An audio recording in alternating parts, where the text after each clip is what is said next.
Welcome to my YouTube channel Vikas Sir Accountancy Amritsar.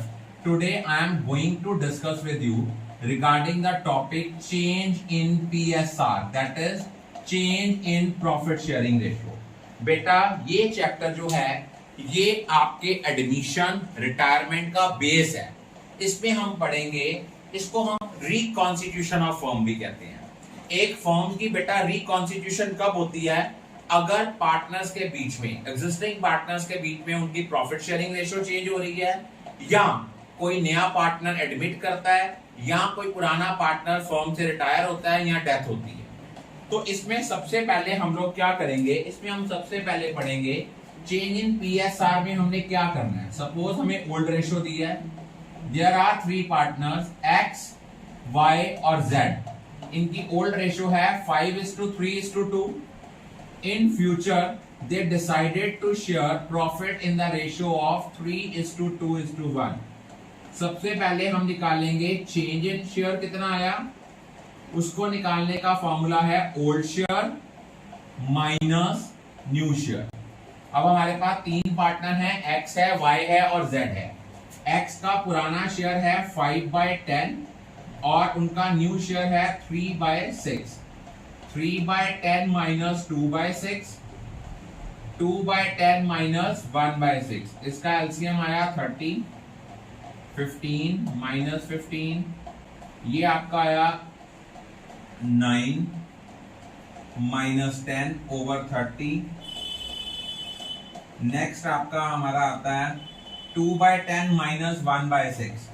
2/10 ये आपका आ गया, एलसीएम आया 30.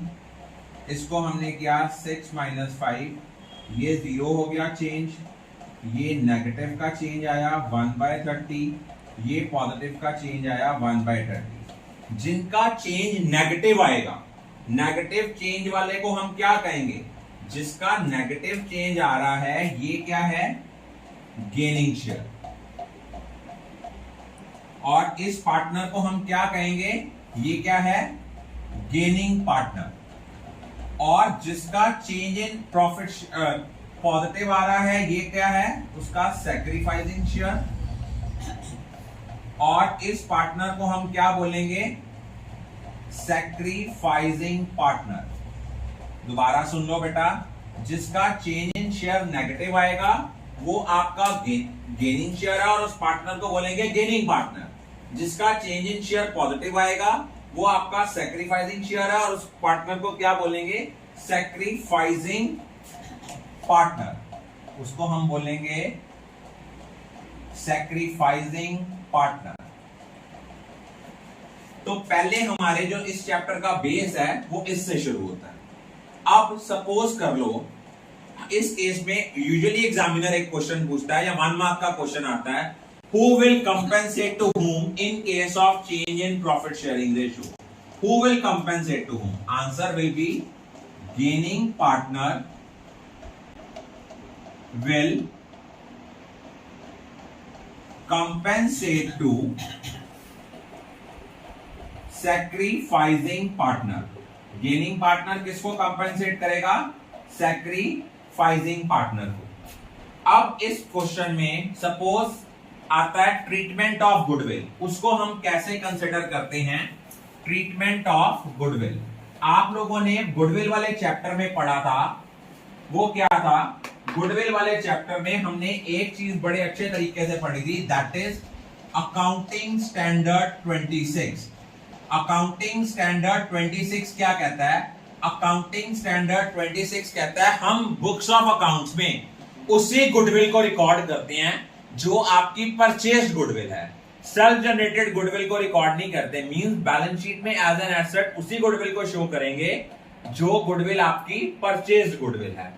सपोज एक क्वेश्चन है, एक है अनु और बाला, ये दो पार्टनर्स हैं. इनकी रेशियो थी पुरानी 3:2, न्यू रेशियो इनकी हो गई 1:1. तो सबसे पहले इस क्वेश्चन में चेंज इन पीएसआर आएगा 3/5 minus 1/2, 2/5 minus 1/2, 6 minus 5. अब यहां पे देखो, अनु जो है वो क्या है? Sacrificing partner. सैक्रिफाइसिंग पार्टनर क्यों है अनु? रीजन उसका क्या है? क्योंकि अनु का जो चेंज इन शेयर आया है वो क्या आया है? पॉजिटिव है। तो अनु यहां पे है आपकी सैक्रिफाइसिंग पार्टनर, लेकिन जो आपकी बाला है, बाला का शेयर कितना आया है? नेगेटिव आया है। वो क्या है? Gaining partner. अब इस क्वेश्चन में लिखा हुआ है the firm of the goodwill is valued at ₹50,000। तो अब हम इस केस में क्या करेंगे? इस केस में हम एडजस्टमेंट एंट्री करेंगे। क्या करेंगे? Gaining partner to sacrificing partners capital account.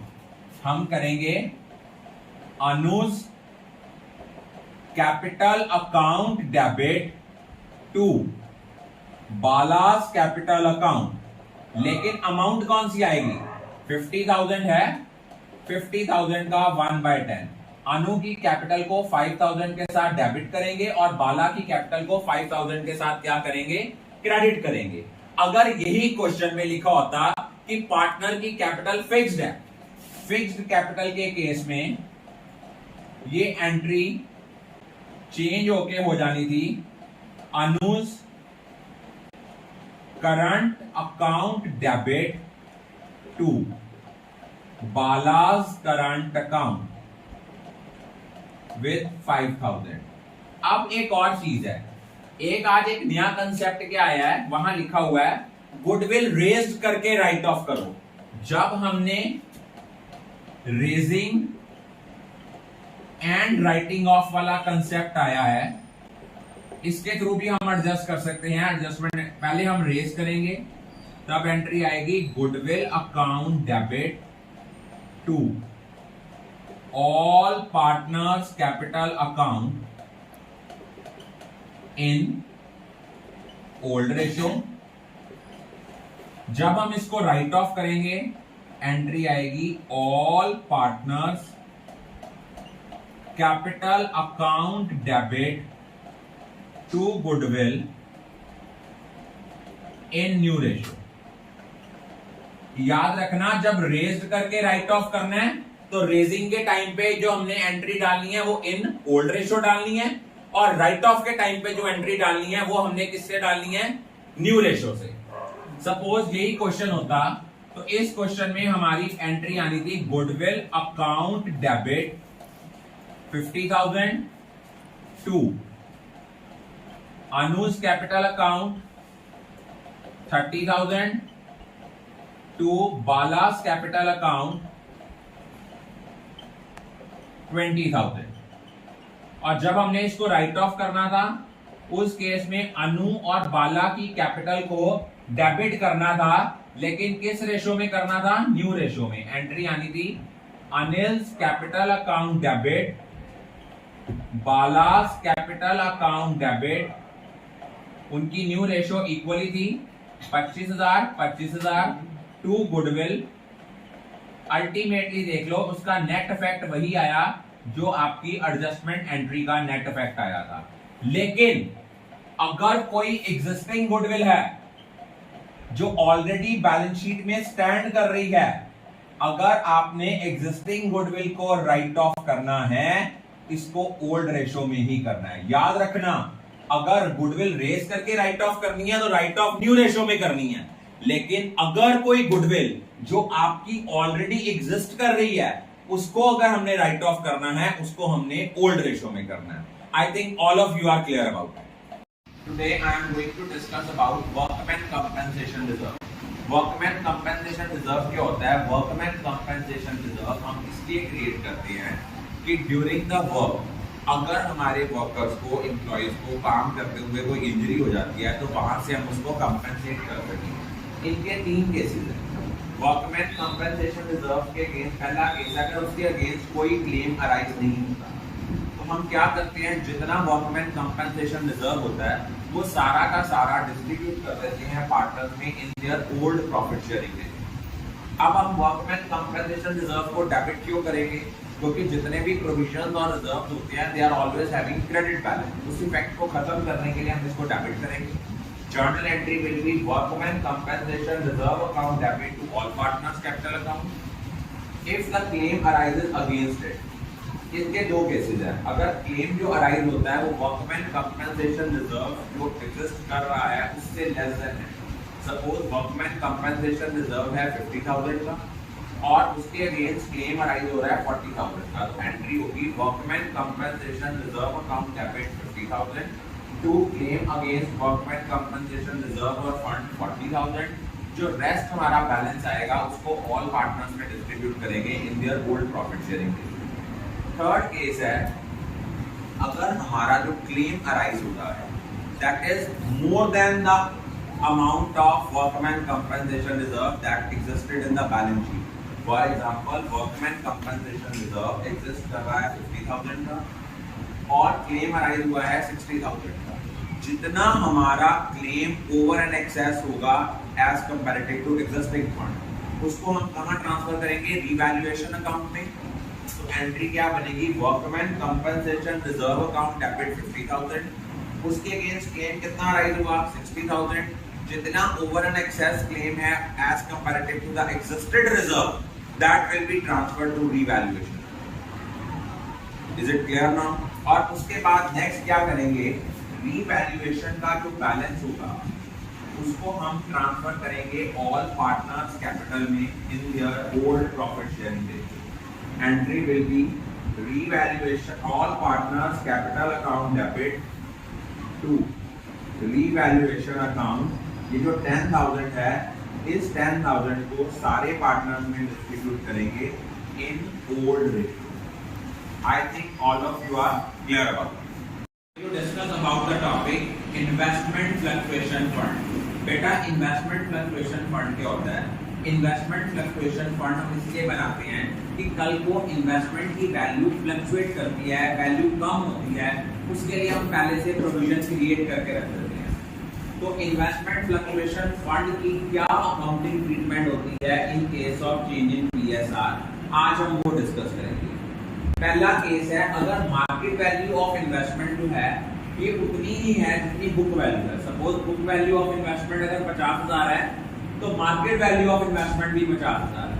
उस केस में हम क्या करते हैं, जितना हमारा इन्वेस्टमेंट फ्लक्चुएशन फंड होता है इसको हम ऑल पार्टनर कैपिटल या करंट अकाउंट में डिस्ट्रीब्यूट करते हैं इन their old profit sharing ratio. एक चीज याद रखना, हमें भी पता है कि जितने रिजर्व और प्रोविजन हैं they are always having credit balance, उसका इफेक्ट खत्म करने के लिए हम उनको डेबिट करते हैं और पार्टनर की कैपिटल या करंट अकाउंट को डेबिट करते हैं, क्रेडिट करते हैं। क्यों? क्योंकि हमने उनको पैसे देने हैं, उससे उनका कैपिटल का बैलेंस या करंट अकाउंट का बैलेंस इंक्रीज होगा।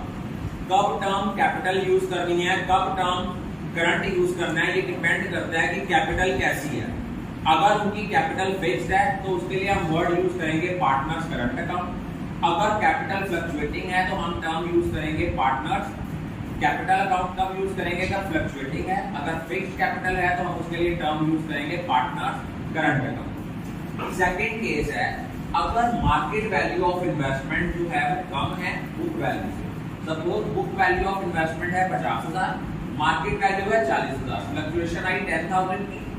इन्वेस्टमेंट फ्लक्चुएशन फंड हमारे पास अवेलेबल है 30,000। एंट्री करनी है investment fluctuation fund account debit 30,000। Investment की वैल्यू कितनी डिक्लाइन करी है 10,000। जो रिमेनिंग 20,000 होगा उसको सारे पार्टनर्स में डिस्ट्रीब्यूट कर देंगे इन their old profit sharing ratio. अगर मान लो मार्केट वैल्यू ऑफ इन्वेस्टमेंट जो है वो है इस केस में भी बुक वैल्यू से कम, लेकिन जो फ्लक्चुएशन है, अब देखो मार्केट वैल्यू है 10,000, बुक वैल्यू है 50,000, फ्लक्चुएशन कितनी हुई 40,000 की। बट हमारे पास जो अवेलेबल इन्वेस्टमेंट फ्लक्चुएशन फंड है दैट इज 30,000। उस केस में क्या करेंगे, जितनी फ्लक्चुएशन इन्वेस्टमेंट फ्लक्चुएशन फंड से ओवर एंड एक्सेस है उसके लिए डेबिट करेंगे रिवैल्यूएशन अकाउंट को।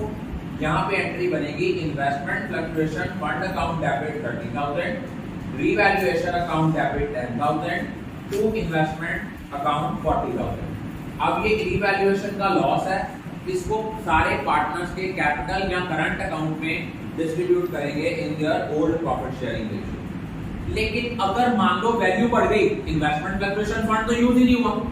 अगर इन्वेस्टमेंट की वैल्यू बढ़ गई तो फंड तो यूज नहीं होगा। फंड तो हम तभी यूज करते हैं अगर इन्वेस्टमेंट की वैल्यू फॉल करती है। अगर राइज करती है तो हम क्या करेंगे, जितना हमारे पास अवेलेबल इन्वेस्टमेंट फ्लक्चुएशन फंड है वो सारा का सारा पार्टनर्स को डिस्ट्रीब्यूट करेंगे, और जितनी इन्वेस्टमेंट की वैल्यू इंक्रीज करी है उसको रीवैल्यूएशन में शो करेंगे। पहले रीवैल्यूएशन हम लोग इसकी एंट्री क्या करेंगे, उसकी एंट्री हमारी होगी investment account debit to revaluation, और जो रीवैल्यूएशन का प्रॉफिट है उसको सारे पार्टनर्स में डिस्ट्रीब्यूट करेंगे उनकी कैपिटल या करंट अकाउंट में in old profit sharing ratio. I think all of you are clear about. Today I am going to discuss with you how to prepare partners capital account in case of reconstitution of firm। आज हम reconstitution of firm का पहला case कर रहे हैं, change in PSR, change in profit sharing ratio में partners capital account हम कैसे बनाते हैं। एक चीज हमें पता होना चाहिए कि पार्टनर्स कैपिटल अकाउंट की जो नेचर है that is personal nature account. इसकी दो साइड्स हैं, one is debit side and other is credit side.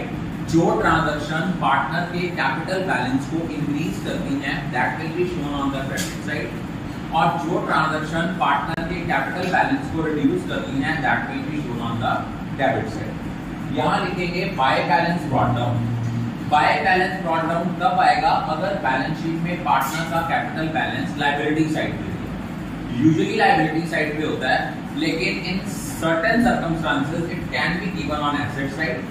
अगर पार्टनर का बैलेंस एसेट साइड पे दिया हुआ है तो इसका ओपनिंग बैलेंस होगा टू बैलेंस ब्रॉट डाउन।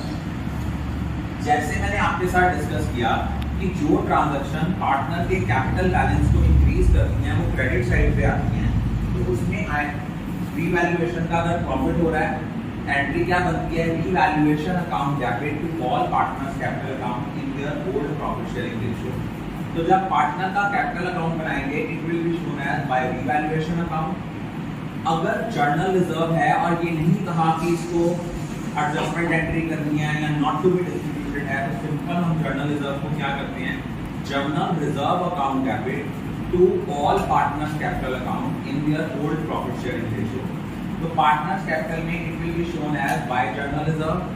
अब मैंने डिस्कस करा था प्रीवियस लेक्चर में कि वर्कमैन कंपनसेशन फंड का बैलेंस कब पार्टनर्स कैपिटल में आता है, अगर वर्कमैन कंपनसेशन फंड के अगेंस्ट या तो कोई लायबिलिटी अराइज नहीं हुई, अगर अराइज हुई भी है तो क्लेम की अमाउंट कम है, वर्कमैन कंपनसेशन फंड की अमाउंट ज्यादा है, तो डिफरेंस की अमाउंट को हम पार्टनर्स कैपिटल में डिवाइड करेंगे इन their old profit sharing ratio. Investment fluctuation fund जो कि इन्वेस्टमेंट की फ्लक्चुएशन को रिकॉर्ड करने के लिए हम यूज करते हैं। अगर मान लो इन्वेस्टमेंट की वैल्यू फ्लक्चुएट नहीं की, मतलब इंक्रीज नहीं की, तब भी हम इन्वेस्टमेंट फ्लक्चुएशन फंड को डिस्ट्रीब्यूट कर देते हैं among all partners in old ratio. या अगर फ्लक्चुएशन की है तो फ्लक्चुएशन इतनी नहीं की जितना कि फंड था, तो डिफरेंस की अमाउंट ट्रांसफर करते हैं। यहाँ अगर इन्वेस्टमेंट की वैल्यू इंक्रीज हो गई है डिक्रीज होने की बजाय, तब भी हम सारा का सारा इन्वेस्टमेंट फ्लक्चुएशन फंड के बैलेंस को ट्रांसफर करते हैं पार्टनर्स कैपिटल की क्रेडिट साइड पे इन फुल प्रॉफिट साइड। अगर कोई प्रॉफिट एंड लॉस अकाउंट का क्रेडिट बैलेंस है, अब आप कहोगे सर हमें कैसे पता लगेगा कि प्रॉफिट एंड लॉस अकाउंट का क्रेडिट बैलेंस है कि डेबिट बैलेंस है। जो प्रॉफिट एंड लॉस का बैलेंस लायबिलिटी साइड पे होता है वो क्रेडिट बैलेंस होता है। इसको पार्टनर्स कैपिटल में शुरू करते हैं by profit and loss account all partners in old ratio. अगर रीवैल्यूएशन का लॉस है ये पार्टनर के कैपिटल बैलेंस को रिड्यूस करता है, it will be shown on the debit side. अगर आपके फिक्टिशियस एसेट है, बेसिकली रिकॉन्स्टिट्यूशन ऑफ फर्म में आपके तीन फिक्टिशियस एसेट हैं, one is deferred revenue expenditure, second is advertisement suspense and third is profit and loss account का आपका debit balance. अगर आपका प्रॉफिट एंड लॉस अकाउंट का डेबिट बैलेंस है, आपने इसको भी इधर शो करना है टू वाली साइड पे, ओल्ड पार्टनर्स या all partners in old ratio. और अगर कोई गुडविल जो ऑलरेडी एग्जिस्ट कर रही है वो टू गुडविल आनी है, all partners in old ratio. Suppose आपका चेंज इन पीएसआर का क्वेश्चन है, एक्स और वाई गेनिंग पार्टनर है, जेड सैक्रिफाइसिंग पार्टनर है, तो एडजस्टमेंट एंट्री क्या होती है, gaining to sacrificing, X capital account debit, Y capital account debit to Z capital account. यहाँ लिखा by X capital by Z capital. Adjustment के केस में जिस पार्टनर के कैपिटल को डेबिट किया उसके कॉलम में शो नहीं करना, अमाउंट को किसके कॉलम में शो करना है, जो आपका सैक्रिफाइसिंग पार्टनर है। और इधर जब टू सैक्रिफाइसिंग पार्टनर लिखा तो अमाउंट किसके कॉलम में शो करनी है, गेनिंग पार्टनर की। अगर बाय वाली साइड का टोटल ज्यादा है, टू वाली साइड का टोटल कम है, तो टू बैलेंस कैरिड होगा। Channel Vikas Sir Accountancy Amritsar.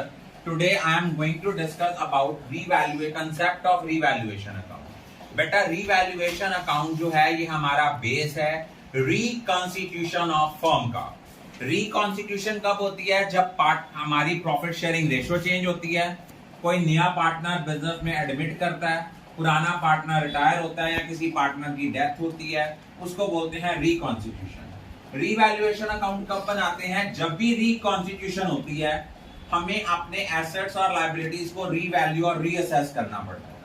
ये नॉमिनल नेचर अकाउंट है। एक चीज इसमें याद रखना, अगर आपके किसी एसेट की वैल्यू इंक्रीज करेगी तो एंट्री आएगी asset account debit to revaluation account. अगर एसेट की वैल्यू इंक्रीज करेगी तो एंट्री क्या आएगी, asset account debit to revaluation account.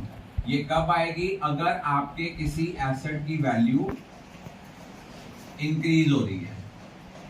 और अगर एसेट की वैल्यू डिक्रीज हो रही है, अगर एसेट की वैल्यू डिक्रीज हो रही है तो एंट्री क्या आएगी, revaluation account debit to asset. अगर एसेट की वैल्यू इंक्रीज होती है तो एसेट डेबिट होगा, अगर एसेट की वैल्यू डिक्रीज होती है तो एसेट क्रेडिट होगा। अगर आपकी liability increase in the value of liability, अगर आपकी लायबिलिटी की वैल्यू इंक्रीज होती है तो एंट्री आनी है revaluation account debit to liability, क्योंकि लायबिलिटी इंक्रीज होंगी तो वो क्रेडिट होंगी। और अगर आपकी लायबिलिटी की वैल्यू डिक्रीज होती है, अगर लायबिलिटी की वैल्यू डिक्रीज होगी तो इसकी एंट्री बनेगी liability account debit to revaluation account. Liability decrease होगी तो लायबिलिटी डेबिट होगी, इंक्रीज होगी तो क्रेडिट होगी। एसेट इंक्रीज होगा तो डेबिट होगा, डिक्रीज होगा तो क्रेडिट होगा। Is it clear? उसके बाद प्रॉब्लम कहां पे आती है, अब हमें ये नहीं पता लगता इसमें अमाउंट कौन सी डालनी है। यहां पे हमने वो अमाउंट डालना है जितना इंक्रीज और डिक्रीज हुआ। अगर वर्ड यहां मान लो यहां दिया हुआ है, बैलेंस शीट दी है, बैलेंस शीट में इधर स्टॉक दिया है, यहां लिखा है स्टॉक 1 लाख, नीचे लिखा है stock is to be increased by ₹20,000, तो इट मीन स्टॉक की वैल्यू को बढ़ाना है। एंट्री होनी है stock account debit to revaluation account 20,000। लेकिन अगर सपोज यहां पे बिल्डिंग दी हुई है 80,000 की, नीचे लिखा है value of building is increased to ₹1,40,000। अब आपके माइंड में आएगा सर यहां कितनी अमाउंट आएगी, जब अगर वर्ड लिखा है ना इंक्रीज्ड टू डिक्रीज्ड टू तो डिफरेंस की अमाउंट आएगी 80,000 और 1,40,000 का डिफरेंस कितना आएगा 60,000। मीन 60,000 के साथ वैल्यू इंक्रीज हुई तो एंट्री आएगी building account debit to revaluation account 60,000। और अगर जहां लिखा था इंक्रीज्ड बाय, वहां क्या आ गई थी सेम अमाउंट। सपोज यहां लिखा हुआ है फर्नीचर, फर्नीचर लिखा है 7,000, नीचे लिखा है फर्नीचर वैल्यूड एट ₹6,000। जब वैल्यूड एट लिखा है तब भी डिफरेंस की अमाउंट लेनी है। 7,000 से 6,000 आ गया, एसेट की वैल्यू कम हो गई, एंट्री आनी है revaluation account debit to furniture 1000। अगर वैल्यूड एट लिखा है, इंक्रीज टू लिखा है, डिक्रीज टू लिखा है तो डिफरेंस की अमाउंट है, इंक्रीज बाय लिखा है, डिक्रीज बाय लिखा है तो सेम अमाउंट है। अब प्रॉब्लम कहां पे आती है, वहां पे एक बार क्वेश्चन आया बोर्ड पेपर में, आउटस्टैंडिंग लायबिलिटीज या outstanding expenses to be paid off. बच्चे ने क्या सोचा, बच्चे ने सोचा आउटस्टैंडिंग एक्सपेंसेस सर कम हो रहे हैं, उसको रिवैल्यूएशन में डाल दिया, कम क्यों हो रहे हैं, ये तो पे हो रहे हैं। जब पे होता है तो एंट्री आती है outstanding expenses account debit to cash और बैंक। रिवैल्यूएशन का तो इसमें कोई लेना देना ही नहीं है, तो इसका इफेक्ट रिवैल्यूएशन अकाउंट में कभी भी नहीं आएगा। अगर मान लो आपका इंप्लॉइज प्रोविडेंट फंड इंक्रीज हो या डिक्रीज हो, इसका इफेक्ट रिवैल्यूएशन में आता है। बाकी कोई फंड इंक्रीज डिक्रीज हो उसका रिवैल्यूएशन में इंपैक्ट नहीं आता। लेकिन एक चीज और याद रखना, वर्कमैन कंपेंसेशन रिजर्व, इसका इंपैक्ट रिवैल्यूएशन में तभी आता है अगर क्लेम की अमाउंट ज्यादा है एज कंपैरेटिव टू रिजर्व। अगर क्लेम की अमाउंट बराबर है रिजर्व के या क्लेम की अमाउंट कम है एज कंपैरेटिव टू रिजर्व, तो इसका इफेक्ट रिवैल्यूएशन अकाउंट में कभी भी नहीं आएगा। अगर मान लो अक्रूड इनकम, ये याद रखना, दो चीजों में अक्सर बच्चों की गलती होती है, अक्रूड इनकम एसेट है और अनअर्न्ड इनकम ये हमारी लायबिलिटी है। अक्रूड इनकम एसेट है और अनअर्न्ड इनकम हमारी लायबिलिटी है। I think all of you are clear about it.